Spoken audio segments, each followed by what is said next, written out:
Welcome to V3 news. లక్ష్యం సమాజహితం. నేను Emilia. ముందుగా హెడ్లైన్స్ చూద్దాం. మా హయాంలో 6 సార్లు లక్షిత దాడులు చేశాం. ఏనాడు చెప్పుకోలేదు. జాతీయ భద్రతా అంశాలను బీజేపీ ప్రధాన ప్రచార హస్తం మారుస్తోందని ఆరోపించిన కాంగ్రెస్ ఎంపీ రాజీవ్ శుక్లా. గ్లోబరీనా మ్యాగ్నెటిక్ ఇన్ఫోటిక్ సంస్థల వెనుక కేటీఆర్ ఉన్నాడంటూ ఆరోపిస్తున్న రేవంత్ రెడ్డి. కేటీఆర్ పై తాను చేసిన ఆరోపణలను నిరూపించేందుకు సిద్ధంగా ఉన్నట్టు తెలిపిన రేవంత్. స్థానిక సంస్థల ఎన్నికలతో సందడిగా మారిన గ్రామాలు. పోటాపోటీ ప్రచారంతో దూసుకుపోతున్న ఇరు పార్టీల నేతలు.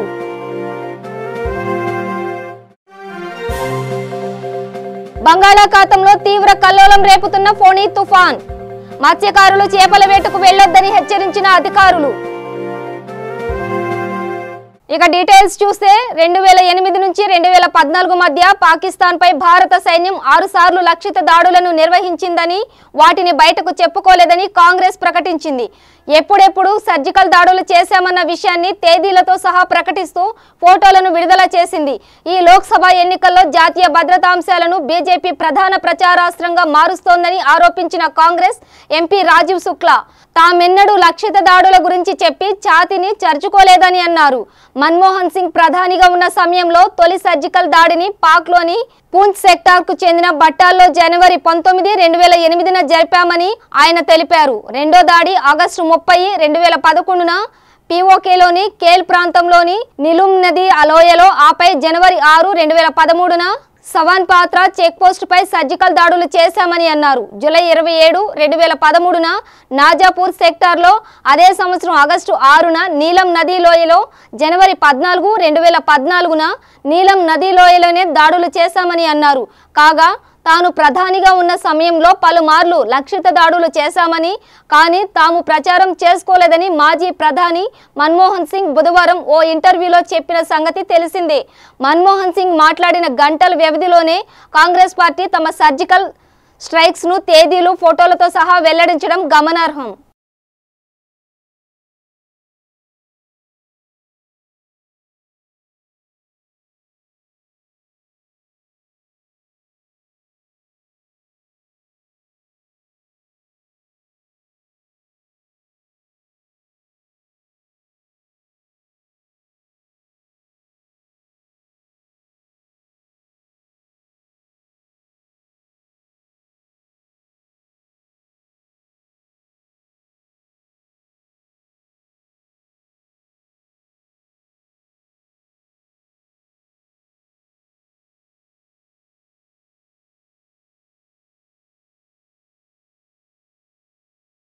ఇంటర్ బోర్డు వ్యవహారంలో వెలుగులోకి వచ్చిన గ్లోబరీనా మ్యాగ్నెటిక్ ఇన్ఫోటిక్ సంస్థల వెనుక టీఆర్ఎస్ అగ్రనేత కేటీఆర్ ఉన్నారంటూ తాను చేసిన వ్యాఖ్యలకు కట్టుబడి ఉన్నట్టు TPCC working president Revanth Reddy చెప్పుకొచ్చారు. ఈ విషయాన్ని బయటపెట్టి తనపై దావా వేస్తానని ప్రకటించిన కేటీఆర్ కు నిజంగా అంత దమ్మే ఉంటే కేసు వేయాలని సవాల్ విసిరారు. ఆయనది కల్వకుంట్ల వంశమే అయితే తనపై కేసు పెట్టాలన్నారు. కేటీఆర్ పై తాను చేసిన ఆరోపణలను నిరూపించుకునేందుకు తాను సిద్ధంగా ఉన్నట్టు రేవంత్ తెలిపారు. పరువు ఉన్నవాళ్లే పరువు నష్టం దావా వేస్తారని, కేటీఆర్ ఏం ముఖం పెట్టుకుని దావా వేస్తారని దుయ్యబట్టారు. తాను చేసిన ఆరోపణలకు ఇప్పటికీ కట్టుబడి ఉన్నానని తెలిపారు. 20 ఏళ్లుగా పారదర్శకంగా పరీక్షలు నిర్వహిస్తున్న సెంటర్ ఫర్ గుడ్ గవర్నెన్స్ ను కాదని, మ్యాగ్నెటిక్ ఇన్ఫోటెక్ కు టెండర్ ఎందుకు కట్టబెట్టాల్సి వచ్చిందో కేటీఆర్ చెప్పాల్సిందేనని డిమాండ్ చేశారు. తాను చేసిన ఆరోపణలను నిరూపించుకోలేకపోతే ఏ శిక్షకైనా తాను సిద్ధమేనని రేవంత్ రెడ్డి పేర్కొన్నారు.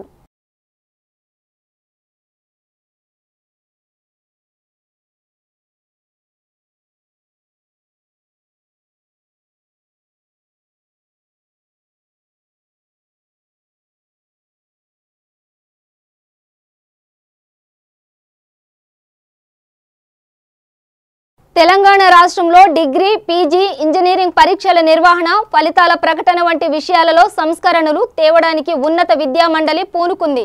ఈ క్రమంలో 9 విశ్వవిద్యాలయాల ఉపకులపతులతో తెలంగాణ రాష్ట్ర ఉన్నత విద్యా మండలి చైర్మన్ ఆచార్య పాపిరెడ్డి, రాష్ట్ర విద్యాశాఖ కార్యదర్శి జనార్దన్ రెడ్డి, వైస్ చైర్మన్లు లింబాద్రి వెంకటరమణలు సమావేశమయ్యారు. రాష్ట్రంలో ఇంజనీరింగ్ కోర్సులు, డిగ్రీతో సాంప్రదాయ కోర్సులకు సంబంధించిన పరీక్షల నిర్వహణ, ఫలితాల వెల్లడి తదితర అంశాలపై చర్చించారు. ఈ నేపథ్యంలో సంస్కరణలు సూచించేందుకు 3 ఉపకులపతులతో ఉన్నత విద్యా మండలి కమిటీని ఏర్పాటు చేసింది. ఈ కమిటీ నెల రోజుల్లో నివేదిక అందజేయాలని ఆదేశించారు. డిగ్రీ ప్రవేశాల కోసం ఈ నెల 9న నోటిఫికేషన్ విడుదల కానుంది. అనంతరం 10 నుంచి 27 వరకు దోస్ వెబ్సైట్ ద్వారా రిజిస్ట్రేషన్లు స్వీకరించనున్నారు.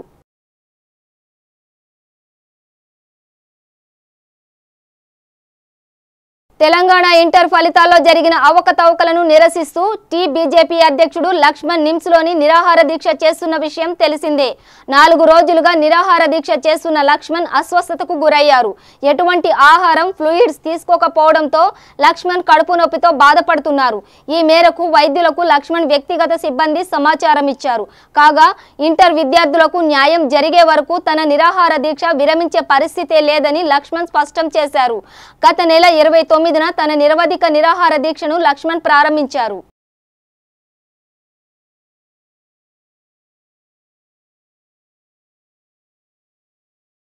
హైదరాబాద్ మహానగరంలో మండుటెండలో విధులు నిర్వహిస్తున్న ట్రాఫిక్ పోలీసుల దాహర్తి తీర్చాలన్న లక్ష్యంతో తన వంతు సాయానికి ముందుకు వచ్చారు ప్రముఖ నిర్మాణ సంస్థ గీతా ఆర్ట్స్ అధినేత చిరంజీవి బావమర్ది అల్లు అరవింద్.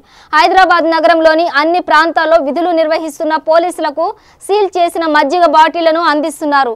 వేసవిలో వడదెబ్బ తగలకుండా కాపాడేందుకు ట్రాఫిక్ పోలీసులతో పాటు జీహెచ్ఎంసీ కార్మికులకు కూడా ఈ బాటిళ్లు అందజేయనున్నట్లు తెలిపారు.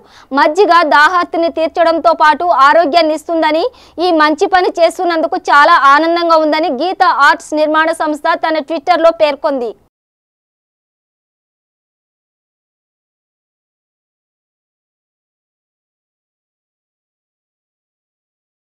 కామారెడ్డి జిల్లా కేంద్రంలో కాంగ్రెస్ పార్టీ జిల్లా అధ్యక్షులు కైలాస్ శ్రీనివాస్ ఆధ్వర్యంలో కాంగ్రెస్ పార్టీ కార్యాలయం నుండి ఇందిరాగాంధీ విగ్రహం వరకు ఇంటర్ బోర్డు గ్లోబరీనా నిర్లక్ష్యానికి వ్యతిరేకంగా 29 మంది విద్యార్థులు ఆత్మహత్యలు చేసుకోవడం జరిగిందని, ఇంటర్ బోర్డు నిర్లక్ష్యంగా విద్యార్థుల కుటుంబాలకు ఆర్థిక సహాయం అందించాలని డిమాండ్ చేస్తూ సాయంత్రం 6 గంటలకు ఇందిరాగాంధీ చౌరస్తా వరకు చనిపోయిన విద్యార్థుల యొక్క ఆత్మశాంతి కలగాలని కోరుకుంటూ కొవ్వొత్తుల ర్యాలీ నిర్వహించారు. ఈ కార్యక్రమంలో కారంగులు అశోక్ రెడ్డి, పండ్ల రాజు, చాట్ల రాజేశ్వర్ మరియు ఇతర కాంగ్రెస్ నాయకులు, కార్యకర్తలు పెద్ద సంఖ్యలో పాల్గొన్నారు. అనంతరం వారు మాట్లాడుతూ తెలంగాణ ప్రభుత్వం వచ్చిన తరువాత రైతులు ఆత్మహత్యలు చేసుకోవడమే ఇంతవరకు చూడడం జరిగింది. కానీ ఇప్పుడు తెలంగాణ కోసం పోరాడిన విద్యార్థులు ఆత్మహత్యలు చేసుకోవడం చూస్తున్నాము. అంటే మనం కొట్లాడి తెచ్చుకున్న తెలంగాణ ప్రభుత్వ ఇంటర్మీడియట్ విద్యార్థులకు ఇంటర్ బోర్డు నిర్లక్ష్యంతో ఆత్మహత్య చేసుకున్న విద్యార్థులకు 10 లక్షల ఎక్స్గ్రేషియా, అలాగే వారి ఇంట్లో ఉద్యోగం కల్పించాలని డిమాండ్ చేశారు. ఇంతమంది విద్యార్థులు ఆత్మహత్య చేసుకోవడానికి కారణమైన ఇంటర్ బోర్డును సస్పెండ్ చేసి వారిని కఠినంగా శిక్షించాలని డిమాండ్ చేశారు. రాష్ట్ర ప్రభుత్వం ఏర్పడ్డ తర్వాత ఇంటర్మీడియట్ బోర్డు ఎగ్జామ్లో విద్యార్థుల రిజల్ట్స్ తారుమారై తల్లిదండ్రులు బోర్డు వద్దకు వచ్చి మరి అప్లికేషన్ చేస్తే కూడా పట్టించుకోకుండా మరి ఈ యొక్క తెలంగాణ రాష్ట్ర ప్రభుత్వం గ్లోబరీనా అనే ప్రైవేటు సంస్థకు కేటీఆర్ మిత్రునికి అప్పచెప్పి ఈరోజు 29 మంది తెలంగాణ బంగారు భవిష్యత్తున్న విద్యార్థుల ప్రాణాలు బలిగొన్న ఈ తెలంగాణ రాష్ట్ర ప్రభుత్వాన్ని, దానికి సంబంధించిన అధికారులని, ముఖ్యమంత్రిని, విద్యాశాఖ మంత్రిని, కేటీఆర్ని ఈరోజు అరెస్ట్ చేయాలి. తెలంగాణ రాష్ట్ర ప్రభుత్వాన్ని రాష్ట్రపతి గారు వెంటనే రద్దు చేయాలి, మరి గవర్నర్ గారు బర్తరఫ్ చేయాలని మేము కాంగ్రెస్ పార్టీ పక్షాన డిమాండ్ చేస్తూ ఉన్నాం. ఈరోజు రోడ్లపై ఎంతమంది విద్యార్థుల తల్లిదండ్రులు రోడ్లపై లాఠీ చార్జీలు, మరి ఏ రాజకీయ నాయకుడు వెళ్ళి అక్కడ ధర్నాలు చేసినా, రాస్తారోకో చేసినా వాళ్ళని నిర్బంధించడం. అసలు తెలంగాణలో ప్రజాస్వామ్యం ఉందా? ప్రజాస్వామ్యాన్ని కూని చేసి రాచరిక పాలన నడిపిస్తున్న కేసీఆర్ని వెంటనే అరెస్ట్ చేయాలి. తెలంగాణ రాష్ట్ర ప్రభుత్వాన్ని రద్దు చేయాలని డిమాండ్ చేస్తున్నాం. ముఖ్యంగా ఏదైతే తెలంగాణ సాధించడానికి నిజాం కాలేజ్ వద్ద విద్యార్థి లోకం అంతా ఆ రోజు ఉన్నత విద్యా చదువుకున్న ప్రొఫెషనల్స్ అందరూ మరి తెలంగాణ కోసం రిజల్ట్లో చనిపోయిన విద్యార్థులకు 29 మందికి ఎక్స్గ్రేషియా చెల్లిస్తూ వాళ్ళ కుటుంబాల్లో ఒక్కొక్కరికి ఖచ్చితంగా ఉద్యోగం ఇవ్వాలని చెప్పి తెలియజేస్తున్నాం. మరి అదేవిధంగా దీనికి సిగ్గుచేటు రాష్ట్ర ప్రభుత్వం మరి బంగారు తెలంగాణ తీసుకొచ్చిన తర్వాత బంగారు భవిష్యత్తు ఇస్తున్న విద్యార్థులను ఈరోజు 29 మందిని పొట్టన పెట్టుకోవడం జరిగింది. దీనికి సంబంధించిన గ్లోబల్ అయిన సంస్థ మరి కేటీఆర్ గారి మిత్రుడికి ఇవ్వడం జరిగింది. మరి కేటీఆర్ను మరి ఆ సంస్థకు సంబంధించిన వ్యక్తిని ఇమీడియట్గా విద్యాశాఖ మంత్రిని ముగ్గురిని అరెస్టు చేస్తూ మరి ఇద్దరికి ఏవైతే పదవులు ఉన్నాయో విద్యాశాఖ మినిస్టర్ను మరి ఎమ్మెల్యే కేటీఆర్ గారిని అరెస్టు చేసి వాళ్ళని సస్పెండ్ చేయాలని చెప్పి తెలియజేస్తూ మరి వీళ్లకు ఏదైతే చనిపోయిన వాళ్ళ కుటుంబాలకు భగవంతుడు ఆరోగ్యాలు ఇవ్వాలని చెప్పి కోరుకుంటూ ముగిస్తున్నాం. విద్యార్థులే బలిదానాలు తెచ్చుకున్నారు. తెలంగాణ వచ్చిన తర్వాత కూడా వ్యవసాయదారులు విద్యార్థులు బలిదానాలు చేసుకున్నా కానీ ఈరోజు జరిగిన ఆత్మహత్యలు కాదు, హత్యలు చేయడమే. తెలంగాణ ప్రభుత్వం హత్య చేసిన చట్టం ద్వారా సంబంధిత విద్యాశాఖ మంత్రిని మరియు గ్లోబల్ నేత సంస్థను వాళ్ళ హత్యాల కింద అరెస్ట్ చేయాలని కోరుకుంటున్నారు. సూర్యాపేట జిల్లా హుజూర్ నగర్ పట్టణంలోని స్థానిక టౌన్ హాల్ నందు SP R Venkateswarlu ZPTC MPTC అభ్యర్థులతో అవగాహన సదస్సు నిర్వహించారు. ఈ కార్యక్రమాన్ని ఉద్దేశించి ఎస్పీ వెంకటేశ్వర్లు మాట్లాడుతూ ఎక్కడ కూడా గొడవలు జరగకుండా ప్రశాంత వాతావరణంలో ఎన్నికలు జరిగే విధంగా అందరూ సహకరించాలన్నారు. గతంలో జరిగిన ఎమ్మెల్యే ఎంపీ ఎన్నికల మాదిరిగానే ఇప్పుడు కూడా ఎటువంటి గొడవలు లేకుండా ఇతరులను ప్రలోభ పెట్టకుండా చూడాలని కోరారు. ఈ సందర్భంగా అభ్యర్థులకు ఎన్నికల కోడ్కు సంబంధించిన విషయాలు తెలియజేశారు. ప్రత్యేకమైన బందోబస్తును ఏర్పాటు చేస్తామని వారు అన్నారు. ఈ కార్యక్రమంలో పలువురు పోలీసు ఉన్నతాధికారులు పాల్గొన్నారు. ప్రశాంత వాతావరణంలో ఎన్నికలు జరుపుకోవాలని ఎంపీటీసీ జెడ్పీటీసీ కంటెస్టెడ్ అభ్యర్థుల నుండి హామీని తీసుకోవడం జరిగింది. ఈసారి గతంలోగా అసెంబ్లీ, పార్లమెంట్, గ్రామ పంచాయతీ ఎలక్షన్స్లో లాగానే ఇప్పుడు ఎంపీటీసీ జెడ్పీటీసీ ఎలక్షన్స్ కూడా ఫ్రీ ఫెయిర్ మేనర్లో ఇన్స్టెంట్ ఫ్రీ ఎలక్షన్స్ కూడా మేము జరుపుతామని, దానికి సంబంధించి అన్ని రకాల బందోబస్తులను మేము ఏర్పాటు చేసుకున్నాము. సెన్సిటివ్, క్రిటికల్, నార్మల్ విలేజెస్గా మేము గుర్తించుకొని దానికి తగ్గట్టు బందోబస్తును కూడా మేము ఏర్పాటు చేసుకున్నాము.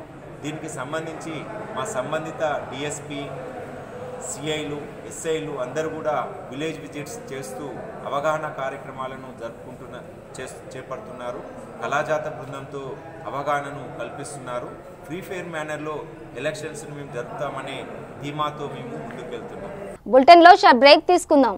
రండి, జాయిన్ అవ్వండి, జాబ్ పొందండి, job guarantee, 100% job placement in abroad. Excel hotel management college అతి తక్కువ ఖర్చుతో మొట్టమొదటిసారిగా అతి పెద్ద hotel management college Excel hotel management college. మీరు 10వ తరగతి ఇంటర్ పాస్ లేదా ఫెయిల్ అయ్యారా? డిగ్రీ పాస్ అయ్యి ఖాళీగా ఉన్నారా? అయితే ఎక్సెల్ హోటల్ మేనేజ్మెంట్ కాలేజీలో జాయిన్ అవ్వండి. 100% విదేశాలలో ఉద్యోగ ఉపాధి పొందండి. 70,000 రూపీస్ సాలరీ పర్ మంత్. ఒక్క సంవత్సరంలో డిప్లొమా ఇన్ హోటల్ మేనేజ్మెంట్ లో జాబ్ పొందవచ్చు. మొట్టమొదటి రోజు నుండే పార్ట్ టైం జాబ్ చేయుటకు అవకాశం. Bachelor degree in hotel management 3 years, PG diploma in hotel management మరియు diploma in hotel management 12 months. Inter fail అయిన విద్యార్థులు కూడా అడ్మిషన్లు పొందవచ్చు. ఫీజు రియంబర్స్మెంట్ సౌకర్యం కలదు. మరిన్ని వివరములకు సంప్రదించండి. Excel hotel management college, series road, LB Nagar, Hyderabad. Phone 8712387666 మరియు 9949956264.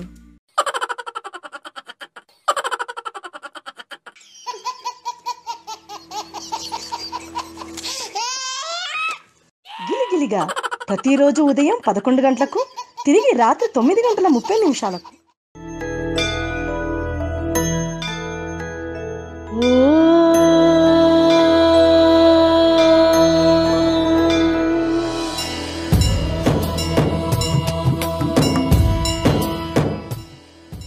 గుడి గంటలు ప్రతిరోజు ఉదయం 6 గంటలకు. Welcome back to V3 news. Nalgonda జిల్లా నార్కట్పల్లి మండలం ఎంపీటీసీ అభ్యర్థిగా అమ్మనబోలు గ్రామానికి చెందిన యాదగిరి నామినేషన్ దాఖలు చేశారు. ఈ కార్యక్రమానికి టీఆర్ఎస్ ఎల్బీ నగర్ నియోజకవర్గం మాజీ ఇన్ఛార్జ్ కాచం సత్యనారాయణ హాజరు కాగా వేలాది మందితో టీఆర్ఎస్ కార్యకర్తలతో భారీ ర్యాలీ నిర్వహించారు.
రంగారెడ్డి జిల్లా మంచాల మండలం జెడ్పీటీసీ కాంగ్రెస్ పార్టీకి చెందిన మర్రి నిత్య నిరంజన్ రెడ్డి చెన్నారెడ్డిగూడెం పల్లె చెరువు తండా గ్రామాల్లో ఎన్నికల ప్రచారం నిర్వహించారు. ఈ సందర్భంగా మర్రి నిత్య మాట్లాడుతూ మంచాల మండలంలోని అన్ని గ్రామాల్లో ఎంతో వెనుకబడిపోయాయని, గడిచిన 5 సంవత్సరాల్లో ఈ నియోజకవర్గం ఎమ్మెల్యే ఎలాంటి అభివృద్ధి కార్యక్రమాలు చేయలేదని, ప్రజలకు కనీస సౌకర్యాలు చేయలేదని, తాను జెడ్పీటీసీగా గెలిస్తే మంచాల మండలం గ్రామాలు అన్నింటినీ అభివృద్ధి పదంలో నడిపిస్తా అని చెప్పారు. ఈ కార్యక్రమంలో పలువురు కాంగ్రెస్ నాయకులు పాల్గొన్నారు.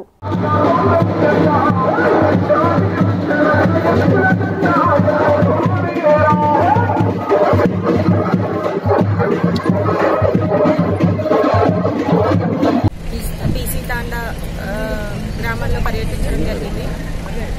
ముఖ్యంగా ప్రజల నుండి అశేష స్పందన లభిస్తుంది. మాకు వారి సమస్యల్ని తెలియజేస్తున్నారు. ముఖ్యంగా తాగునీరు లేదని, రోడ్లు లేవని, రోడ్లు బాగా లేకపోవడం వలన ఎవరికైనా ఏమైనా ప్రమాదం జరిగినప్పుడు వారిని హాస్పిటల్ తరలించే లోపే మార్గ మధ్యంలోనే వారికి ప్రాబ్లమ్స్ ఎదురవుతున్నాయని, ఈ రీసెంట్గానే ఒక అతను అంబులెన్స్లో తీసుకెళ్తుండగానే మార్గ మధ్యంలో చనిపోయారని వాళ్ళ బాధను వ్యక్తం చేశారు. ముఖ్యంగా అంగన్వాడీ కేంద్రాలు లేక పిల్లలు ఇంటి దగ్గరే ఉండి చదువుకోలేకపోతున్నారు. వాళ్ళు కనీసం ప్రాథమిక విద్య కల్పించలేనటువంటి పరిస్థితి ఉందని వాళ్ళు చాలా బాధపడుతున్నారు. వారు ఎక్కువగా మన నుండి ఏమీ ఆశించట్లేదు. ముఖ్యంగా బీసీ తాండాలో అయితే అంగన్వాడీ కేంద్రం ఏర్పాటు చేయమని, రోడ్డు వేయడానికి మా వంతు ప్రయత్నం చేయమని రిక్వెస్ట్ చేశారు. ముందుగా మమ్మల్ని మేము అభివృద్ధిలోకి వస్తే, మేము ప్రభుత్వంలోకి వస్తే ఖచ్చితంగా ఈ కార్యక్రమాలు చేస్తామని చెప్తున్నాము. ముఖ్యంగా అంగన్వాడీ కేంద్రం అయితే జూన్ నుండే మా సొంత నిధులతోటి ఒక వెహికల్ ఏర్పాటు చేసి పిల్లల్ని 6 స్కూల్కి పంపించే విధంగా ఏర్పాటు చేస్తానని చెప్పారు. రోడ్డుకు కూడా మిగతా నాయకులందరితో, గ్రామ పెద్దలందరితో కలిసి ఆ సమస్యను పరిష్కరించడం కోసం కృషి చేస్తామని చెప్పారు. సూపర్ సైక్లోన్ గా మారిన ఫణి తుఫాన్ ఒడిశా దిశగా పయనిస్తోంది. ఈ మధ్యాహ్నానికి తుఫాన్ తీరం దాటుతుందని భారత వాతావరణ విభాగం ప్రకటించింది. శ్రీకాకుళం తీరం మీదుగా పయనించి ఒడిశాలోని గోపాల్పూర్, చాంద్బీ మధ్య తీరం దాటనుందని అధికారులు తెలిపారు. తీరం దాటే సమయంలో శ్రీకాకుళం జిల్లాకు పెనుముప్పు పొంచి ఉంటుందని పేర్కొన్నారు. ఆ సమయంలో గంటకు 170 కిలోమీటర్ల నుంచి 200 కిలోమీటర్ల వేగంతో గాలులు వీచే అవకాశం ఉందని తెలిపారు. తుఫాను ఉత్తర ఈశాన్య దిశగా ప్రయాణించి క్రమంగా బలపడుతుందన్నారు. పశ్చిమ బెంగాల్ కు చేరుకునేసరికి తుఫాను బలహీనపడి అటు నుంచి రేపు శనివారం బంగ్లాదేశ్ వైపు వెళ్తుందని అధికారులు వివరించారు. తుఫాను ప్రభావంతో రాత్రి నుంచి శ్రీకాకుళం జిల్లాలో ఎడతెరిపి లేకుండా వర్షం కురుస్తోంది. విజయనగరంలోనూ ఫణి ప్రభావం కనిపిస్తోంది. తీరంలో గంటకు 150 కిలోమీటర్ల వేగంతో గాలులు వీస్తున్నాయి. పలు ప్రాంతాల్లో భారీ వర్షాలు పడుతున్నాయి. జాతీయ రహదారిపై వాహనాల రాకపోకలను నిలిపివేసిన అధికారులు ప్రతిక్షణం అప్రమత్తంగా ఉంటున్నారు. వేలాది మందిని ఇప్పటికే సహాయక శిబిరాలకు తరలించారు. ముందు జాగ్రత్త చర్యగా శ్రీకాకుళం జిల్లాలో విద్యుత్ శాఖ అధికారులు విద్యుత్తును నిలిపివేయడంతో జిల్లా అంధకారంలో చిక్కుకుంది. ఈదురుగాలులకు పలుచోట్ల భారీ వృక్షాలు, విద్యుత్ స్తంభాలు నేలకూలాయి. ఇక ఈస్ట్ కోస్ట్ రైల్వే 107 రైళ్లను రద్దు చేయగా పలు రైళ్లను దారి మళ్లించింది.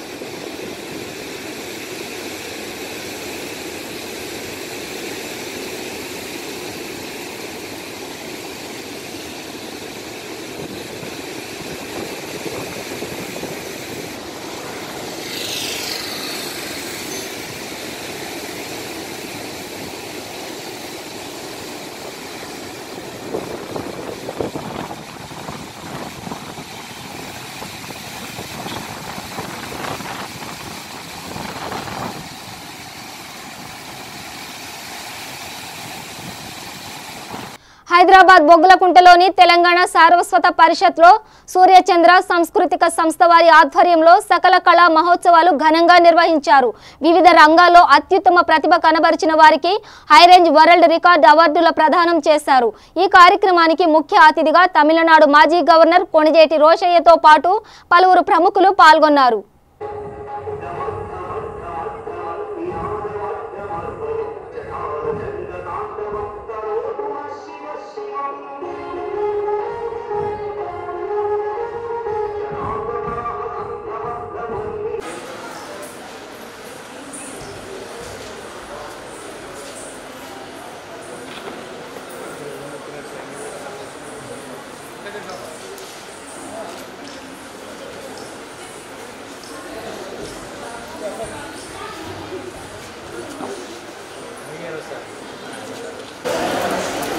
దేవేంద్ర శర్మ గారు, వంశీ రామరాజు గారు, సుందరాయన్ గారు, పి మోహన్ చంద్ర గారు,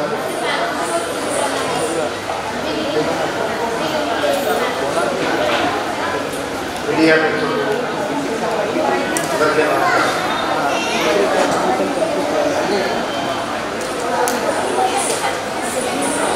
రాదు అలవాటు కాదు. అలవాటు అయితే ఈ హాఫ్ సరిపోయేది కాదు.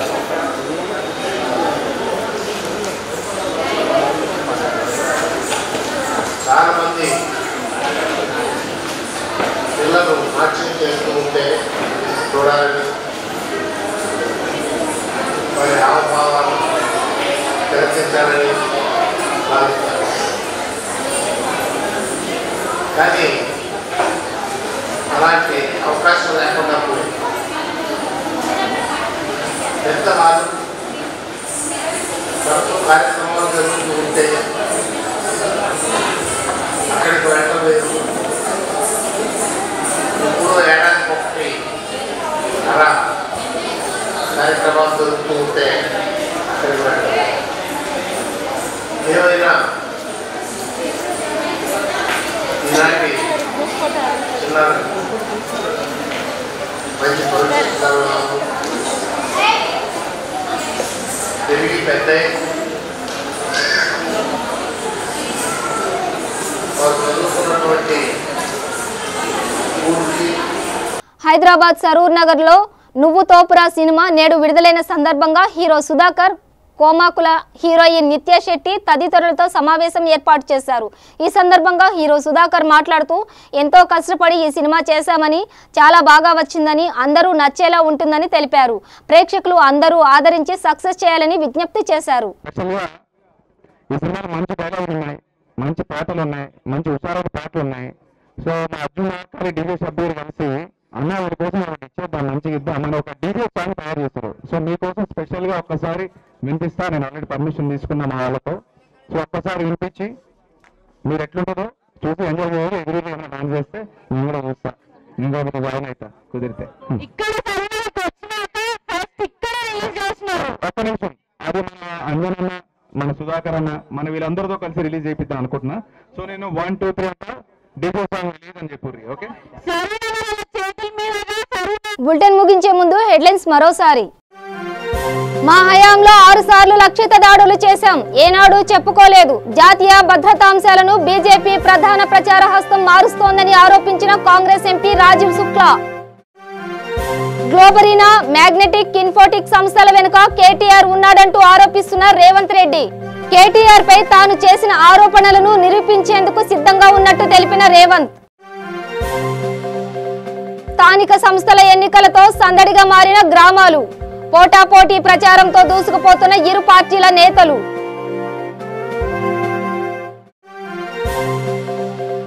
బంగాళాఖాతంలో తీవ్ర కల్లోలం రేపుతున్న ఫోని తుఫాన్, మత్స్యకారులు చేపల వేటకు వెళ్లొద్దని హెచ్చరించిన అధికారులు. ఇవి బులెటిన్ విశేషాలు. చూస్తూనే ఉండండి V3 న్యూస్, లక్ష్యం సమాజహితం.